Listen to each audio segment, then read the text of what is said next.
എല്ലാവർക്കും PK ലേണിംഗ്സിന്റെ പുതിയൊരു short video സീരീസിലേക്ക് സ്വാഗതം. കഴിഞ്ഞ 2 ക്ലാസ്സുകളിലായി മലയാളം വിപരീതത്തിന്റെ ഏറ്റവും പ്രധാനപ്പെട്ട ചോദ്യങ്ങൾ നമ്മൾ പഠിച്ചു കഴിഞ്ഞു. ഇനി 3-ാം ഭാഗത്തേക്ക് നമുക്ക് കടക്കാം.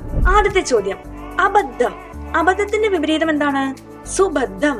അബദ്ധം, സുബദ്ധം. അബദ്ധത്തിന്റെ വിപരീതം എന്താണ്? സുബദ്ധം. അടുത്തത് അഭാവം. അഭാവത്തിന്റെ വിപരീതം എന്താണ്? സാന്നിധ്യം. അഭാവം, സാന്നിധ്യം. അഭിമാനം. അഭിമാനത്തിന്റെ വിപരീതം എന്താണ്? അപമാനം.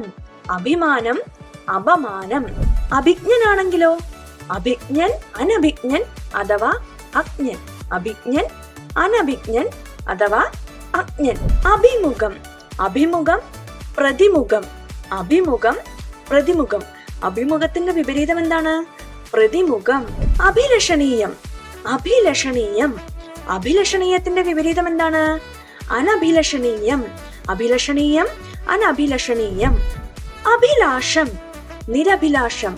അഭിലാഷം, നിരഭിലാഷം. അഭിലാഷത്തിന്റെ വിപരീതം എന്താണ്? നിരഭിലാഷം. അമാന്തം. അമാന്തത്തിന്റെ വിപരീതം എന്താണ്? തിടുക്കം. അമാന്തം, തിടുക്കം. അമാന്തം, തിടുക്കം. അർഹം. അർഹത്തിന്റെ വിപരീതം എന്താണ്? അനർഹം. അർഹം, അനർഹം അഥവാ യോഗ്യം. അപ്പോ അർഹത്തിന്റെ വിപരീതം എന്താണ്?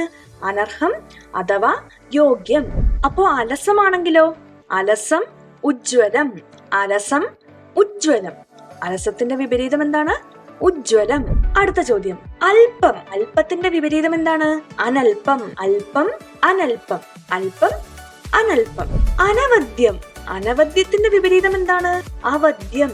അനവദ്യം, അവദ്യം. അനവദ്യം, അവദ്യം. അടുത്ത ചോദ്യം, അവദാനം. അവദാനത്തിന്റെ വിപരീതം എന്താണ്? അനവദാനം. അവദാനം, അനവദാനം. അവദാനം. അവദാനത്തിന്റെ വിപരീതം എന്താണ്? അനവദാനം. അവദാനം, അനവദാനം. അവദാനം, അനവദാനം.